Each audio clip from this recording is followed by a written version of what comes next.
온 것이냐고 하면서 충하지도 않으셨고, 무슨 낯짝으로 돌아왔냐고 다그치시지도 않으셨죠.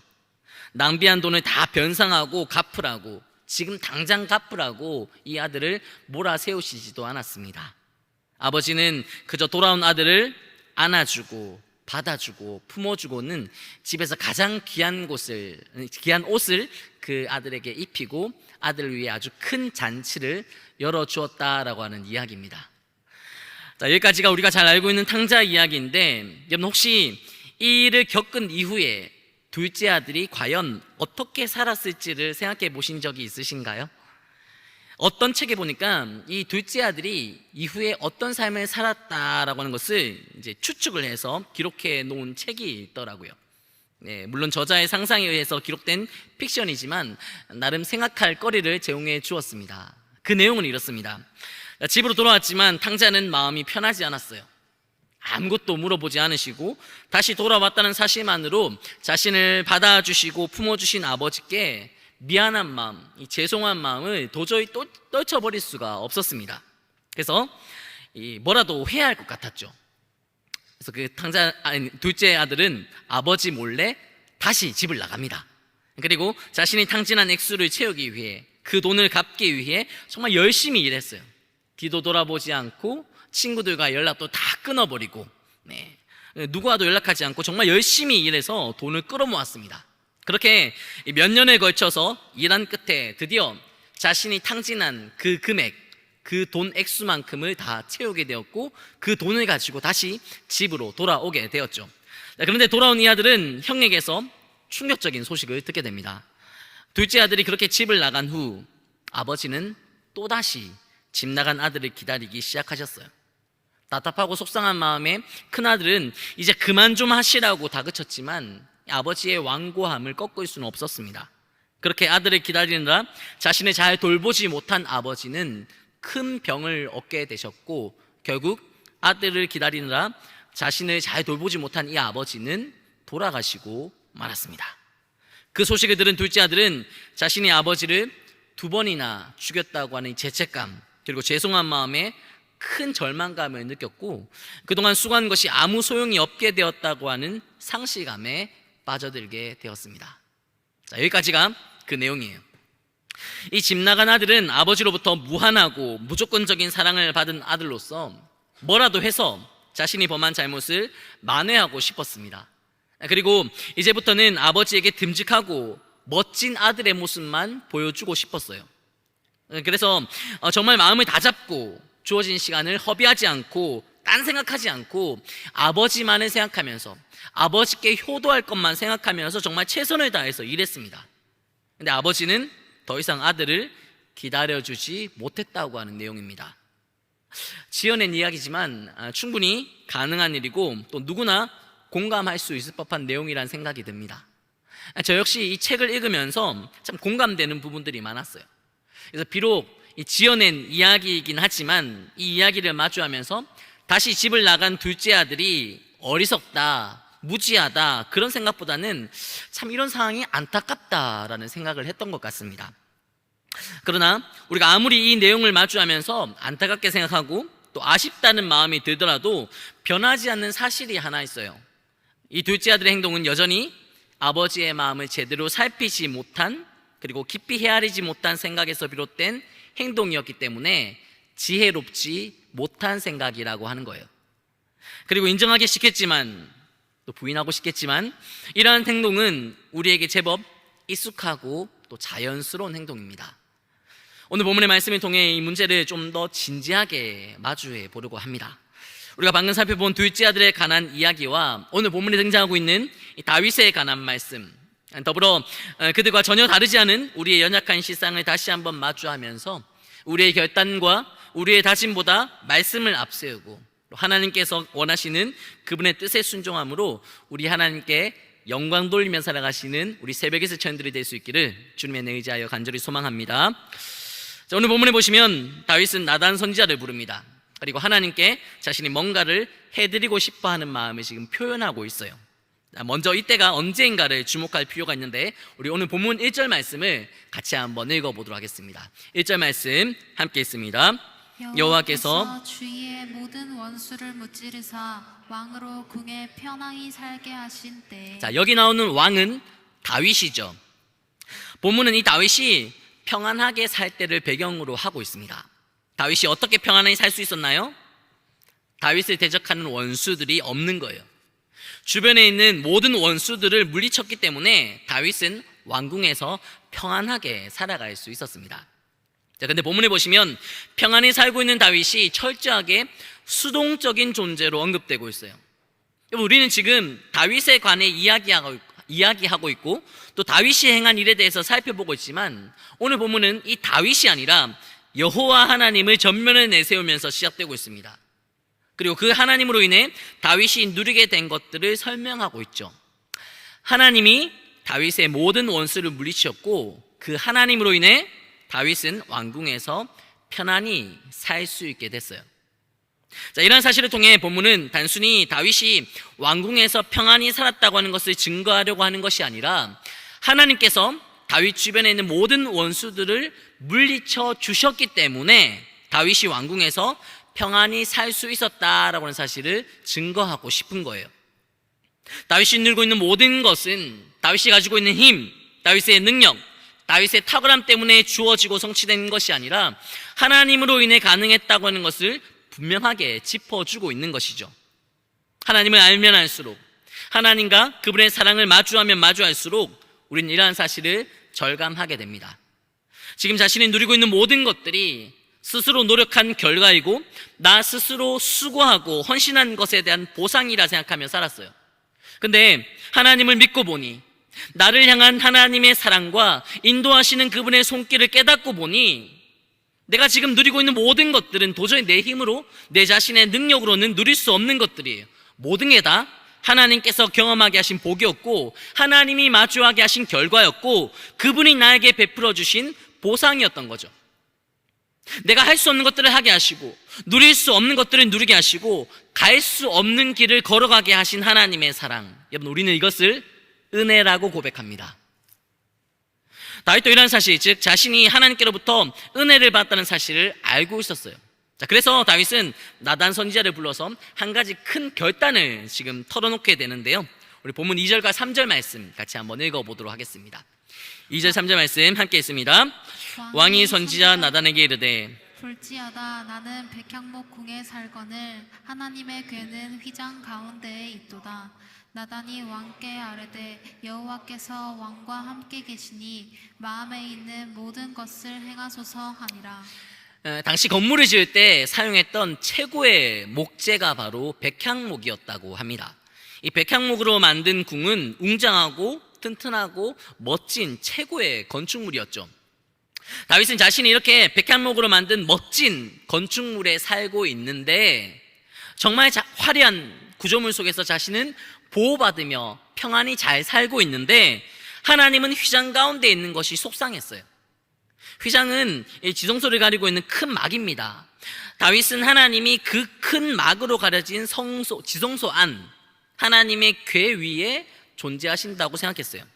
하나님의 은혜를 받은 자신은 웅장하고 튼튼하고 또 굉장히 멋진 건축물의 보호를 받으면서 잘 살고 있는데, 평안히 살고 있는데 자신에게 은혜를 베풀어 주신 하나님은 허름하고 부실해 보이는 막 하나로 보호받고 있다는 사실이 너무나 안타깝고 송구하게 느껴졌던 거예요.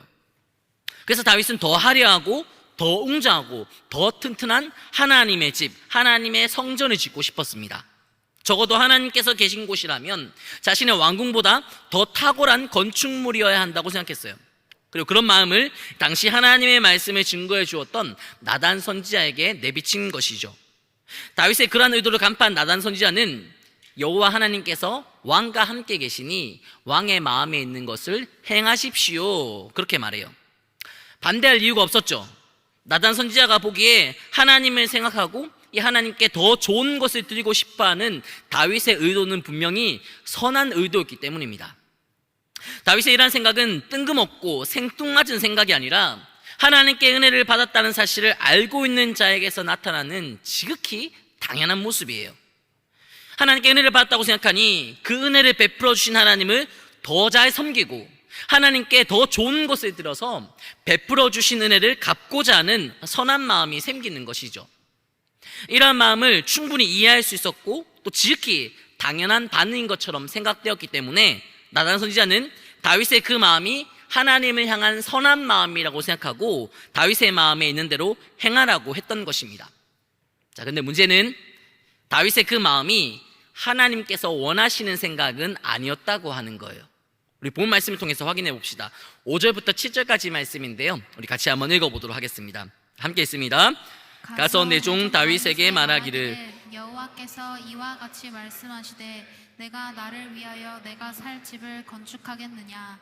내가 이스라엘 자손을 애굽에서 인도하여 내던 날부터 오늘까지 집에 살지 아니하고 장막과 성막 안에서 다녔나니 이스라엘 자손과 더불어 다니는 모든 곳에서 내가 내 백성 이스라엘을 먹이라고 명령한 이스라엘 어느 지파들 가운데 하나에 내가 말하기를 너희가 어찌하여 나를 위하여 백향목 집을 건축하지 아니하느냐고 말하였느냐. 하나님은 나단 선지자를 통해서 다윗에게 네가 나를 위해서 살 집을 건축하겠느냐 그렇게 말씀하십니다. 그리고는 와, 너 참 기특하구나. 어떻게 그렇게 기특한 생각을 했냐? 역시 내 마음을 잘 아는구나. 그렇게 말씀하시지 않고 내가 너희나 너희 지파들 중 하나에게 왜 나한테 백향목 집을 건축해 주지 않느냐고 말한 적이 있냐고 말씀하세요. 자, 다시 말해서 다윗이 하나님을 위해 백향목 집을 정말 튼튼하고 웅장한 성전을 짓기 원했지만 하나님께서는 너에게나 다윗 너에게나 어느 누구에게도 어느 지파에게도 그것을 만들어 달라고 요청한 적이 또 요구한 적이 없다고 말씀하시는 거예요. 하나님을 위해 튼튼하고 웅장하고 멋진 성전을 짓기 원했던 다윗의 생각과 의도는 누가 보기에도 선한 것이었고 하나님께 칭찬받기에 합당한 마음인 것 같았어요. 하나님의 말씀을 전하는 선지자 역시 아무 거부감 없이 적극적으로 지지해 줄 만한 그런 생각이었죠. 근데 하나님은 왜 내가 지시하지도 않은 일을 하려고 하느냐고, 그건 내가 원하는 일이 아니라고 말씀하시는 것이죠. 여러분, 이 말씀을 들은 나단 선지자도 그랬겠지만 나단 선지자로부터 이러한 하나님의 말씀을 전해 들은 다윗의 마음이 어땠을지 여러분 상상이 되시나요?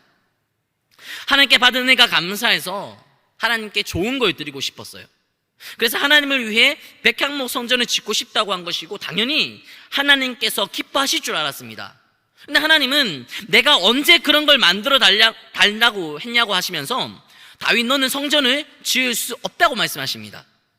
다윗은 정말 무안하고 또 속상하기도 하고 또 비참하기도 했을 거예요. 자, 그러나 하나님의 말씀이 여기서 그쳤으면 그랬겠지만 하나님의 말씀은 거기에서 그치지 않죠. 자, 이어지는 말씀 통해 하나님은 다윗을 향한 하나님의 본심을 드러내십니다. 본문 8절과 9절 말씀 우리 같이 한번 읽어보도록 하겠습니다. 8절과 9절 말씀 함께 있습니다.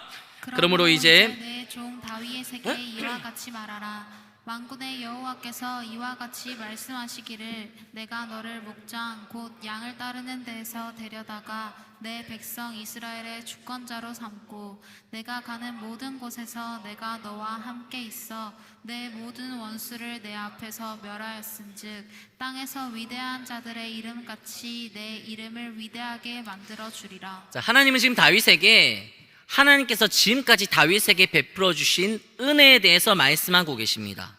하나님은 들판에서 양을 치는 목동에 불과했던 다윗을 이스라엘의 주권자로 삼고 또 이스라엘의 왕으로 세워주셨어요. 그리고 다윗과 함께 하셔서 다윗의 모든 원수들을 다 멸해 주셨습니다. 지금까지 다윗은 하나님께로부터 큰 은혜를 받았는데 하나님께서 이걸 언급하고 계신 거예요. 그리고 그로 인해 다윗의 이름을 위대하게 만들어 주겠다고 말씀하고 계세요. 그리고 이어지는 10절 말씀부터 보시면 하나님은 앞으로도 다윗과 이스라엘을 보호하셔서 대적자들과 원수의 위협에서 벗어나 편안하게 살게 해줄 것이라고 약속하십니다. 지금까지 다윗에게 베풀어 주신 은혜를 언급하신 하나님은 앞으로도 다윗에게 쉼없는 은혜를 베풀어 주겠다 약속하고 계신 것이죠. 여러분, 하나님의 이 말씀들이 좀 어색하게 들리시지 않습니까? 만약 하나님을 위해 성전을 짓겠다고 한 다윗에게 하나님께서 처음부터 이렇게 말씀하셨다면 하나님의 이 말씀은 좀 더 자연스러울 수 있어요. 그래, 내가 목자였던 너를 세워서 이스라엘을 다스리는 주권자로 왕으로 세워주었더니 네가 내 성전을 짓겠다고 하는 기특한 생각을 했네. 그래, 좋다. 멋지고 웅장한 건물 하나 부탁한다. 그렇게 하면 내가 지금까지 은혜를 주었던 것처럼 앞으로 너에게 큰 은혜를 베풀어 줄게. 자, 이렇게 말씀하신다면 본문은 꽤 자연스러울 것 같습니다. 그런데 하나님은 그렇게 말씀하시지 않았죠. 하나님은 다윗의 선한 의도를 꺾으시고 하나님을 위해 성전을 짓겠다고 한 다윗의 마음을 비우게 하셨어요. 그래서 다윗 입장에서는 충분히 무안하기도 하고 속상하기도 했을 것 같은데 곧바로 이어서 하나님은 다윗에게 베풀어 주셨던 은혜를 언급하시고 또 앞으로도 계속해서 다윗에게 은혜를 주겠다 약속하고 계세요.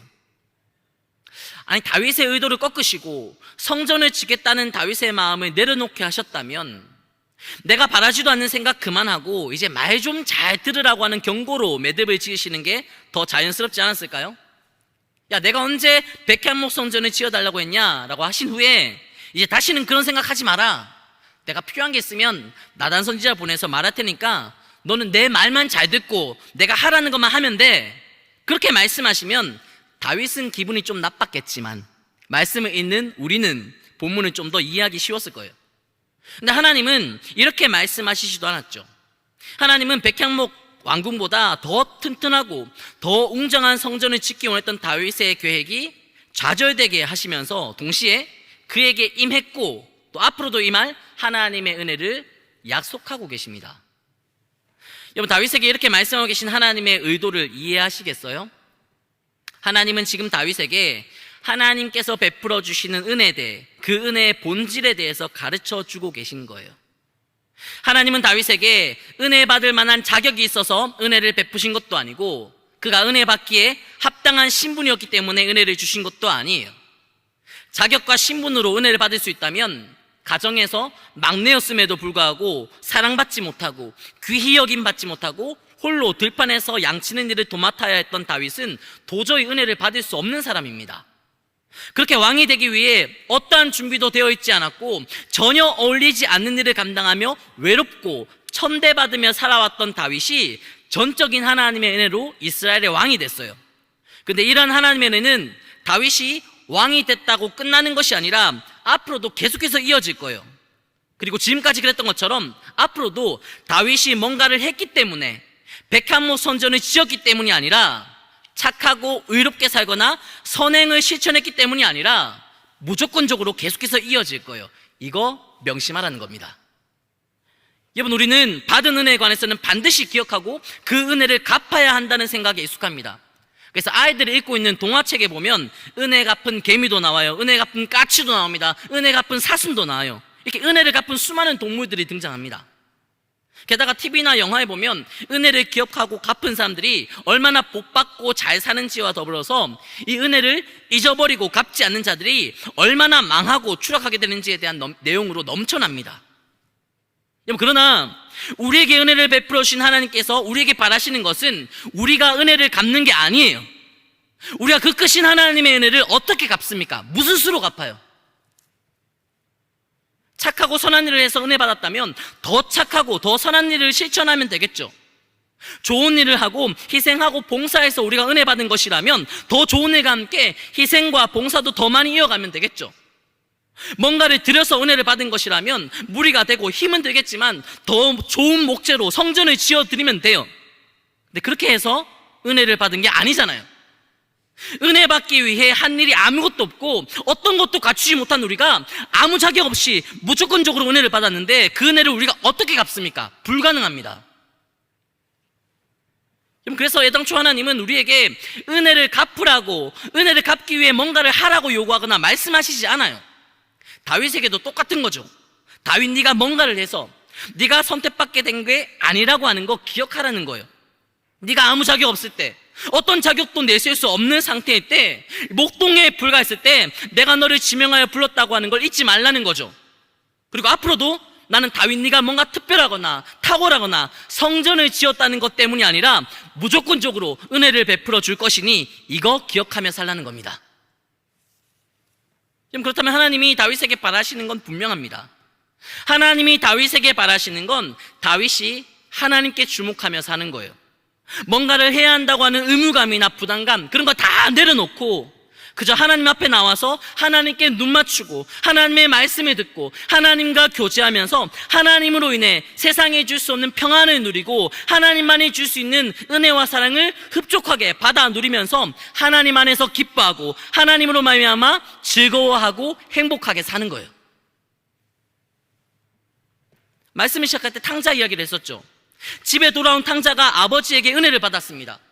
아버지가 이 아들에게 베푼 은혜는 무엇으로도 어떤 것으로도 갚을 수 없는 은혜예요. 근데 그 아들은 도저히 갚을 수 없는 그 은혜를 갚아보겠다고 아버지를 떠납니다.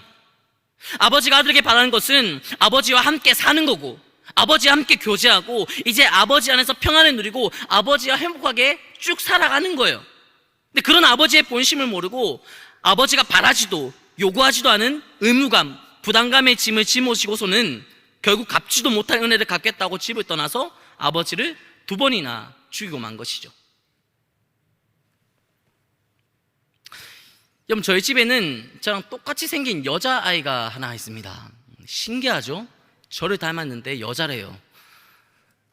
여러분, 이 아이의 내면의 성숙과 더불어 외모의 성숙도 일어날 수 있도록 기도 부탁드리겠습니다.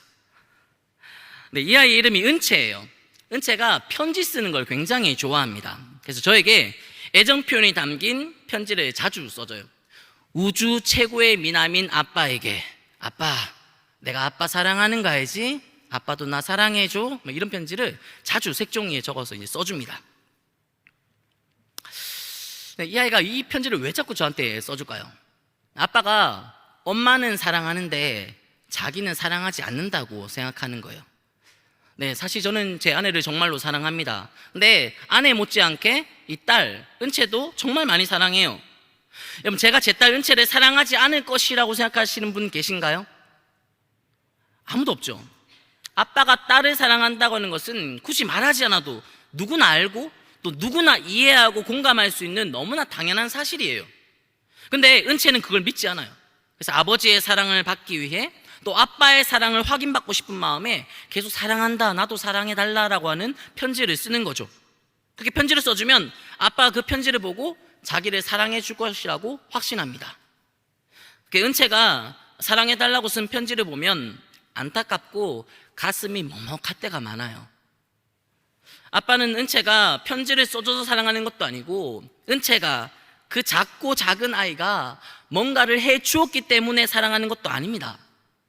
그런데 아빠의 딸로서 아빠의 사랑을 믿고 누리면서 기뻐하고 행복해하는 것이 아니라 어떻게 해야 아빠의 사랑을 받을 수 있을까를 생각하고 아빠의 사랑을 받기 위해 자신이 뭔가를 해야 된다고 생각하는 이 아이가 딱하고 안쓰럽게 느껴지는 거예요. 여러분, 아이가 뭔가를 해야 한다고 강요하고 아이가 행한 어떠한 일을 근거로 그 아이를 사랑한다면 그 사람은 그 아이의 부모일 리가 없습니다. 부모라면 아이의 존재 자체로 충분히 사랑할 수 있어요. 아이에게 뭔가를 받는 것보다 아이가 기뻐하고 행복할 수 있기를 위해서라면 무엇이라도 어떤 것이라도 해주고 싶은 게 이 부모의 마음이에요. 여러분, 하물며 우리를 향한 하나님의 사랑이 그것보다 작거나 부족하겠습니까? 하나님은 우리가 존재하거나 태어나기도 전에 우리가 존재할 것을 아시고 이미 우리를 구원하기로 작정하신 분이에요. 우리가 존재하기도 전에, 우리가 태어나기도 전에 우리를 구원하기로 작정하셨다고 하는 것은 하나님이 우리에게서 어떠한 자격이나 조건을 보시지 않았다고 하는 것이고 우리에게 어떤 것을 요구하거나 바라시지도 않았다고 하는 뜻이죠. 그리고 그렇게 우리를 구원하기로 작정하신 하나님은 우리를 위해 많은 것이 아니라 모든 것을 주셨습니다. 가장 사랑하는 독생자를 주시면서까지 우리를 사랑하셨어요. 그 하나님이 우리에게 바라시는 게 뭘까요? 우리가 그 은혜를 깨닫고 누리며 사는 거예요. 어떤 것과도 비교할 수 없고 무엇과도 바꿀 수 없는 하나님의 그 사랑을 믿고 그 사랑 안에서 기뻐하고 감사하고 우리가 행복하게 살아가는 겁니다. 그렇게 사는 게 하나님께 영광 돌리며 사는 삶인 것이고 그렇게 살아가는 것이 우리를 바라보시는 하나님께도 기쁨인 거예요. 하나님 다윗에게 이걸 알려주고 계신 것이죠. 다윗, 네가 목동이었을 때도 나는 너를 사랑했고 지금도 너를 사랑하고 있고 앞으로도 너를 깊이 사랑할 거란다. 네가 왕이 되기 전에도 너를 사랑했지만 왕이 된 지금도 그리고 앞으로도 널 향한 나의 사랑에는 변함이 없단다. 그러니 뭔가를 하려고 하지 말고 백향목 선전 안 지어도 좋으니까 널 향한 내 사랑 안에서 난 그저 네가 행복했으면 좋겠어. 내 사랑을 누리고 내 사랑 만끽하고 절대로 변하지 않을 내 사랑 안에서 평안히 잘 살았으면 좋겠어. 그렇게 말씀하고 계신 겁니다. 그리고 그 사랑이 앞으로도 변하지 않고 쇠하지 않고 계속해서 이어질 것을 하나님께서 친히 약속하고 계신 것이죠. 여러분, 그분 하나님이 지금 우리가 믿는 하나님, 아니 우리에게 믿음을 주신 하나님이에요. 그렇다면 하나님은 다윗에게 그러하셨던 것처럼 우리에게도 동일한 마음을 품고 계실 겁니다. 우리가 하나님께 뭔가를 하고 우리가 하나님께 뭔가를 드려야 한다는 자격과 의무와 부담감의 짐을 다 내려놓고 하나님 안에서 그분의 무조건적인 은혜와 아무것도 요구하시지 않는 그 사랑 안에서 우리가 기쁨과 감사와 행복을 누리며 살아가기를 원하고 계세요. 여러분, 그분의 신실하신 그 사랑 안에서 이러한 기쁨과 감사와 만족 그리고 행복을 누리며 살고 계신가요? 만약 누리지 못한다면 이유가 뭘까요? 혹시 내려놓지 못한 자격이나 의무나 부담감의 짐 때문이 아닌가요? 갚을 수도 없는 은혜를 갚아보겠다고 스스로 뭔가를 해야 한다고 뭔가를 완수해야 한다고 생각하고 있지 않습니까? 처음부터 우리를 무조건적으로 선택하신 하나님은 우리에게 아무것도 요구하신 적이 없고 바라시지도 않는데 하나님이 요구하신 적도 없고 하나님이 바라신 적도 없는 뭔가를 감당해야 된다고 생각하고 그러면서도 그걸 온전히 감당하지 못하는 자신을 보면서 절망하고 힘들어하고 괴로워하고 있는 게 우리의 모습 아닌가요? 사랑하는 여러분, 하나님이 전지전능하신 하나님이 우리 마음을 모르시는 게 아니에요. 하나님께 백향목 선전 지어드리고 싶고 좋은 모습 보여드리고 싶고 잘하는 모습 보여드리고 싶어하는 우리의 마음 하나님이 다 알고 계십니다. 그리고 그런 생각, 그런 마음을 품는 게 잘못된 것은 아니에요. 문제는 우리가 그 모든 것들을 감당할 수 있는 자들이 아니라고 하는 거예요. 우리는 선한 삶을 다짐하고 은혜 받은 자로서 정말 하나님께 영광 돌리며 살아가기를 원하지만 우리는 스스로 그 어떤 것도 완수할 수 없는 정말 연약한 자들입니다. 하나님은 다윗의 그 선한 마음을 아셨지만 그 선한 마음은 다윗의 때 다윗의 방법대로 성취되지 않고 하나님의 때 하나님의 방법대로 성취될 것이라는 사실을 분명하게 짚어주고 계십니다. 오늘 보면 12절과 13절 말씀인데요, 우리 같이 한번 읽어보도록 하겠습니다. 12절 13절 함께 했습니다. 내 수완이 차서 내 조상들과 함께 누울 때 내가 내 몸에서 날 내 씨를 내 뒤에서 세워 그의 나라를 견고하게 하리라. 그는 내 이름을 위하여 집을 건축할 것이요 나는 그의 나라 왕위를 영원히 견고하게 하리라. 하나님은 다윗이 품은 이 선한 마음을 그의 아들의 때, 정확히 얘기하면 솔로몬 때 성취시켜 주겠다고 약속하고 계시죠. 그러면서도 하나님은 다윗이 가진 선한 마음이 실현되는 시기와 그것을 가능하게 하는 힘과 능력이 다윗에게 있는 것이 아니라 하나님께 있다는 사실을 분명하게 짚어주고 계세요. 그러니까 너 자신을 의지하지 말고 너의 열심과 너의 선한 마음을 앞세우지 말고 갚을 수도 없는 은혜 갚겠다고 생각하지 말고 내 안에서 널 향한 내 사랑 안에서 그저 그 사랑을 누리며 살라고, 하나님으로 인해 감사 평안을 경험하고 행복하게 살라고 말씀하고 계신 거예요. 여러분, 이게 바로 다윗을 향한 하나님의 마음이고 오늘날 우리를 향한 하나님의 마음입니다. 이제 6월이 끝나면 전박이 사역이 마무리되죠. 새롭게 사랑방이 편성될 것이고 또 새롭게 섬길 목자들, 섬김이들을 찾고 배치하느라 참 분주한 시간을 보내고 있습니다. 여러분, 청년회 때 영혼들을 위해, 공동체를 위해 열심히 헌신하고 충성하신 추억들이 많아야 합니다. 그 추억들이 여러분들의 평생의 힘이 되고 회복을 주는 징검다리가 되어줄 거예요. 그러므로 여러분, 상반기에서 하반기에도 계속해서 주어진 자리에서 열심히 헌신하고 충성해 주시기를 부탁드립니다. 그러나 사랑하는 여러분, 제가 드리는 말씀이 성경이 우리에게 증거하고 있는 메시지이고 하나님이 우리에게 바라시는 말씀이라는 것을 확신하며 조심스럽게 말씀드립니다.